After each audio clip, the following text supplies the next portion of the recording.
ছোটবেলায় যদি কিছু নিয়ে ঝগড়া হতো ভাই বোনের মাঝে, যদি আমাকে কিছু না দিতে চাইতো, আমি বাবাকে বলে দিতাম। বাবা এসে ঠিক সমান সমান ভাগ করে দিত আমায়।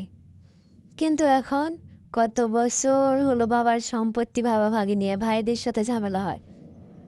বাবা তুমি নেই, কেউ আর সেই সম্পত্তি আমাকে সমান ভাগ দিতে চায় না। সমান ভাগ দূরত্ব, আমাকে সম্পত্তিই দিতে চায় না। এদিকে আমি পরের বাড়ি থাকি, পরের বাড়ির কথা শুনতে হয়, বলে আমার বাবার বাড়ির নাকি কিচ্ছু নেই, আমার বাবা আমাকে কিচ্ছু দেয়নি। অথচ ভাইদেরকে বললে বলে এখন না, পরের বছর জমি বের করে দেব, পরের বছর গেলে বলে পরের বছর জমি বের করে দেব। এইভাবে এইভাবে কতটা বছর চলে যাচ্ছে।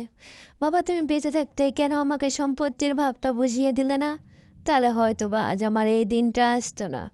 ওদিকে ভাই সম্পত্তি দেয় না, এদিকে পরের বাড়িতে আমাকে কথা শুনতে হয়।